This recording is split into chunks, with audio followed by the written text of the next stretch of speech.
നമ്മുടെ ഭവനത്തിനകത്ത് ആരാധന വെളിപ്പെട്ടാൽ, യേശുവിൻ്റെ നാമത്തെ ലജ്ജ കൂടാതെ നമ്മൾ ഉയർത്താൻ തയ്യാറാണെങ്കിൽ, നമ്മുടെ ദൈവം നമ്മുടെ ഭവനത്തെ അനുഗ്രഹിച്ചിരിക്കും. നമ്മുടെ ഭവനത്തിൻ്റെ സ്വസ്ഥത വലുതായിരിക്കും. വാഗ്ദത്തങ്ങൾ നമ്മുടെ ഭവനത്തിൽ കയറി വരും. ഹല്ലേലൂയ. ഇന്ന് ശാലോം സന്ദേശം കേൾക്കുന്ന എൻ്റെ പ്രിയപ്പെട്ടവരെല്ലാവരെയും സ്നേഹവന്ദനം അറിയിക്കുന്നു. ദൈവം നിങ്ങളെ സമൃദ്ധിയായി അനുഗ്രഹിക്കട്ടെ. നിങ്ങളുടെ കുടുംബങ്ങളിൽ ദൈവത്തിൻ്റെ വചനത്തിൻ്റെ ശക്തി വെളിപ്പെടട്ടെ, ആരാധനയുടെ ശക്തി വെളിപ്പെടട്ടെ.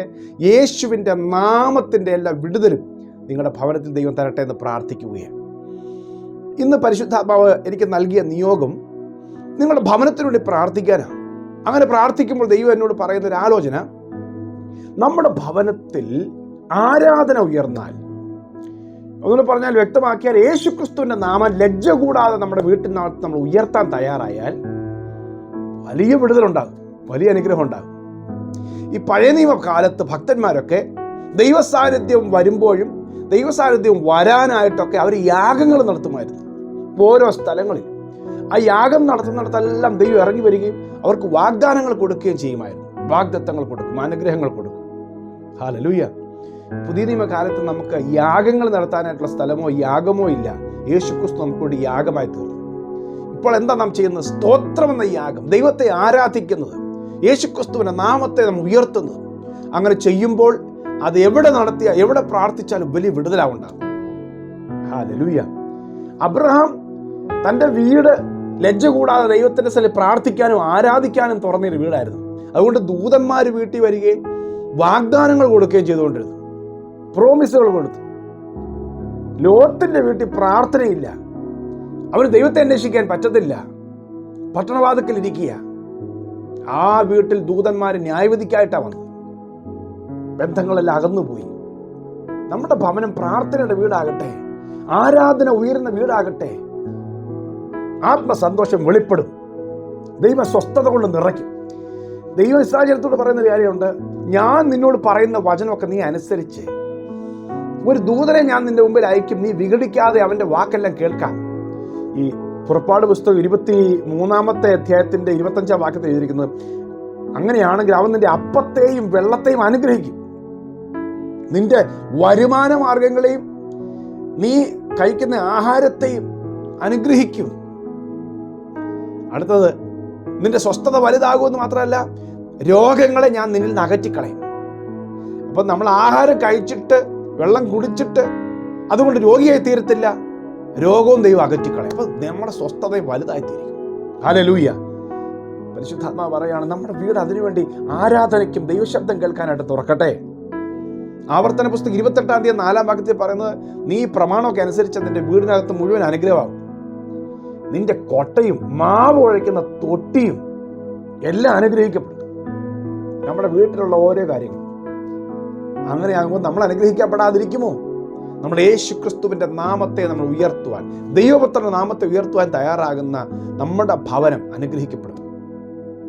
127-ാം സങ്കീർത്തനം, ദൈവാനുഗ്രഹം ആണ് ഏറ്റവും പ്രധാനപ്പെട്ട കാര്യം. ഒന്നും നമ്മൾ ഉണ്ടാക്കുന്നതോ നമ്മുടെ പണമോ സൗകര്യമോ നമ്മുടെ സെക്യൂരിറ്റിയോ സുരക്ഷയോ ഒന്നും അല്ല വലുത്, ദൈവം നമ്മുടെ കൂടെ ഉള്ളതാ വരുമെന്ന് പറഞ്ഞിട്ട് 128-ാം സങ്കീർത്തനത്തിൽ പറയുകയാണ്, അങ്ങനെയുള്ള വീടിനെ, ആ വീട്ടിലെ പിതാവ്, മാതാവ്, മക്കള്, അവരെ ദൈവം അനുഗ്രഹിക്കും, സമൃദ്ധി അനുഗ്രഹിക്കും.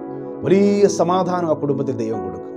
ദൈവഭയമുള്ള ഭവനങ്ങൾ, ദൈവത്തെ ആരാധിക്കുന്ന ഭവനങ്ങൾ, യേശുവിൻ്റെ നാമത്തെ ഉയർത്തുന്ന ഭവനങ്ങൾ. സമൂഹത്തിന് നടുവിൽ ഒരുപക്ഷെ അവരെ പലരും കളിയാക്കിയേക്കാം, ലജ്ജിപ്പിക്കാൻ നോക്കിയേക്കാം. പക്ഷേ ആ ഭവനങ്ങൾ ലജ്ജിക്കപ്പെടുകയില്ല. ദേശത്തിന് നടുവിൽ ദൈവം അവരെ മാനിച്ചിരിക്കും. ലജ്ജ കൂടാതെ അവന്റെ നാമത്തെ ഉയർത്തുന്ന നിമിത്തം ദൈവം അവരെ ഓർക്കും. നോഹയുടെ കുടുംബത്തെ ദൈവം ഓർത്തതുപോലെ നിങ്ങളുടെ കുടുംബത്തെ ദൈവം ഓർക്കും. പ്രാർത്ഥനയ്ക്ക് വേണ്ടി നമ്മുടെ വീടുകൾ തുറക്കട്ടെ, ആരാധന നടക്കട്ടെ, പാടട്ടെ. പരിശുദ്ധാത്മാവിന്റെ നിറവ് ലഭിക്കണം. ആ നിറവിന് വേണ്ടി നാം കാത്തിരിക്കണം, ദൈവം തരും. ഈ കാനാവിലെ കല്യാണ വീട്ടിലും ലാസറിന്റെ വീട്, ഇതൊക്കെ യേശുവിനെ അവരും സന്തോഷത്തോടെ ക്ഷണിക്കുന്ന വീടുകളാണ്. യേശു വരുന്നതിൽ അവർക്ക് അഭിമാനമുണ്ട്. കാരണം ഒത്തിരി പേർ ആ കാലത്ത് യേശുവിനെ സ്വീകരിക്കാൻ തയ്യാറല്ലായിരുന്നു. എവിടെയും പള്ളിഭ്രഷ്ടരാകുമെന്ന് ഉള്ളതുകൊണ്ട് യേശുവിനെ ആരും പരസ്യമായി സ്വീകരിക്കാൻ തയ്യാറല്ല, പൊതുസ്ഥലങ്ങളിലേ കാണുള്ളൂ. ഇന്ന് അങ്ങനെ സ്വീകരിച്ച വീടുകൾ നോക്കിയോ, വലിയ പ്രതിസന്ധി വന്നപ്പോൾ വലിയ അത്ഭുതം നടന്നിട്ടുണ്ട്. വലിയ അത്ഭുതം. ഹല്ലേലൂയ. വലിയ അത്ഭുതം. ഭവനത്തിന്റെ നിന്നയെ ദൈവം മാറ്റി.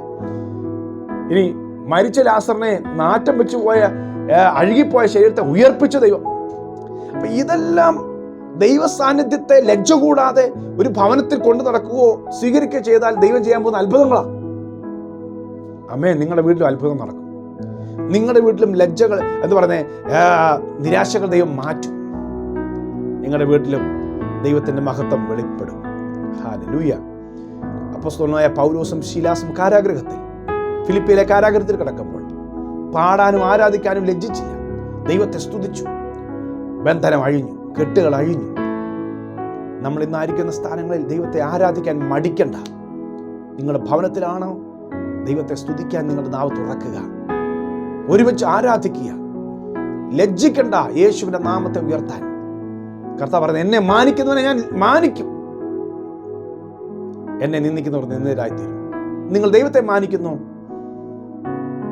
ദൈവം നിങ്ങളെ നിശ്ചയമായി മാനിച്ചിരിക്കും. ഇനി മർക്കോസിന്റെ വീട്, മർക്കോസിന്റെ മാളിക മുറി എന്ന് പറയുന്നത് മറിയയുടെ ഭവനമാണ്. യോഹന്നാൻ എന്ന് പറയുന്ന മർക്കോസ് മറ്റൊരു പേരാണ്. യോഹന്നാന്റെ അമ്മയായ മറിയ. ആ വീടാണ് പരിശുദ്ധാത്മാവിനെ കാത്തിരിക്കാനായി, പരിശുദ്ധാത്മാവിനെ പ്രാപിക്കുവാൻ ശിഷ്യന്മാർ കൂടിയത് വീട്. ദൈവം ആ ഭവനത്തെ അനുഗ്രഹിച്ചില്ലേ?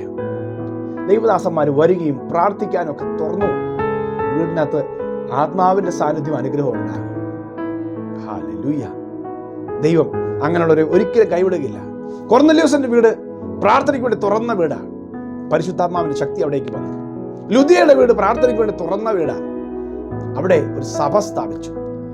ചുരുക്കത്തിൽ നമ്മുടെ ഭവനങ്ങൾ ദൈവത്തെ ആരാധിക്കാനായി തുറക്കുക. ആരാധന തുറക്കുക മാത്രമല്ല, ആരാധിക്കാൻ തുടങ്ങുക. ലജ്ജ കൂടാതെ യേശുവിന്റെ നാമത്തെ ഉയർത്തുക. അവൻ നിങ്ങളെ ഉയർത്തും, അവൻ നിങ്ങളെ മാനിക്കും, കൈവിടത്തില്ല. ഹല്ലേലൂയ. കർത്താവ് വലിയ കാര്യങ്ങൾ, ഓരോ നിങ്ങളുടെ വിഷയങ്ങളും ദൈവം അത്ഭുതം ചെയ്തിരിക്കും. അവിടെ പ്രശ്നമില്ലെന്നല്ല, മറ്റാർക്കും ഇല്ലാത്ത പ്രശ്നങ്ങൾ കയറി വരും. പക്ഷേ മറ്റാർക്കും ഇല്ലാത്തൊരു അത്ഭുതം നടത്താൻ വേണ്ടിയാ ആ പ്രശ്നങ്ങൾ വരുന്നതെല്ലാം. ഒരിക്കലും കർത്താവ് കൈവിടുകയില്ല. ഒരുപക്ഷെ വാടക വീടായിരിക്കാം, സാഹചര്യങ്ങൾ വളരെ പരിമിതമായിരിക്കാം, വലിയ സംവിധാനം കാണും. പക്ഷെ യേശുവിന്റെ നാമത്തെ ഉയർത്തട്ടെ. അവൻ വലിയവൻ. അവന്റെ സാന്നിധ്യം നിങ്ങളെ അനുഗ്രഹിക്കുകയും നിങ്ങളുടെ കുടുംബത്തിന് സ്വസ്ഥത തരികയും ചെയ്യും. നിങ്ങളുടെ തലമുറകൾ അനുഗ്രഹിക്കപ്പെടുകയും ചെയ്യും. പ്രിയ കർത്താവേ, ഞാനിപ്പോൾ എൻ്റെ സഹോദരങ്ങൾക്ക് വേണ്ടി പ്രാർത്ഥിക്കുന്നു. ഈ വചനം കേൾക്കുന്ന എൻ്റെ പ്രിയപ്പെട്ടവർക്ക് വേണ്ടി, അവരുടെ കുടുംബങ്ങൾക്ക് വേണ്ടി പ്രാർത്ഥിക്കുന്നു. ആ ഭവനത്തിൽ ആരാധന ഉയരട്ടെ. യേശുവിന്റെ നാമത്തെ ലജ്ജ കൂടാതെ ഉയർത്തുവാൻ, അത് നിമിത്തമുള്ള എല്ലാ വിടുതലും വരുവാനായി ഞാൻ പ്രാർത്ഥിക്കുന്നു. യേശുവിന്റെ നാമത്തിൽ ഈ ഭവനത്തിൽ ആമേൻ ദൈവികമായ വലിയ സമാധാനം നിറയട്ടെ, സമൃദ്ധി ഉണ്ടാകട്ടെ, സ്വസ്ഥത വലുതായിരിക്കട്ടെ. കർത്താവേ, വലിയ സന്തോഷം ഉണ്ടാകട്ടെ. എല്ലാ നിരാശകളും രോഗങ്ങളും തകർച്ചകളും യേശുവിന്റെ നാമത്തിൽ മാറിപ്പോകട്ടെ. നിറവുകൾ ഉണ്ടാകട്ടെ. യേശുവിന്റെ നാമത്തിൽ കുറവുകൾ മാറട്ടെ. സമൃദ്ധി ഉണ്ടാകട്ടെ. അനേകർക്ക് വാരി വിതറി കൊടുക്കുവാൻ ഒരു വലിയ നിറവ് ഈ കുടുംബത്തിൽ യേശുവിന്റെ നാമത്തിൽ ഞാൻ കൽപ്പിക്കുകയാണ്. അത് സംഭവിക്കട്ടെ. മക്കളെ അനുഗ്രഹിക്കുന്നു. അത്ഭുതങ്ങൾ സംഭവിക്കട്ടെ യേശുവിൻ നാമത്തിൽ. ആമേൻ, ആമേൻ. നിശ്ചയമായും ദൈവം നിങ്ങളുടെ കുടുംബത്തെ നിറയ്ക്കും, നിറയ്ക്കും, നിറയ്ക്കും. ഈ സന്ദേശം നിങ്ങൾ വീണ്ടും കേൾക്കാൻ പറ്റുമെങ്കിൽ കേൾക്കണം. എന്നിട്ട് കുറച്ച് പേർക്ക് നിങ്ങൾ പങ്കുവെക്കണം. ഇതുവരെ നിങ്ങൾ ഷെയർ ചെയ്യാത്ത കുറച്ച് പേർക്ക് കൂടെ ഈ സന്ദേശം നിങ്ങൾ ഷെയർ ചെയ്യണം. God bless you. Have A very blessed day.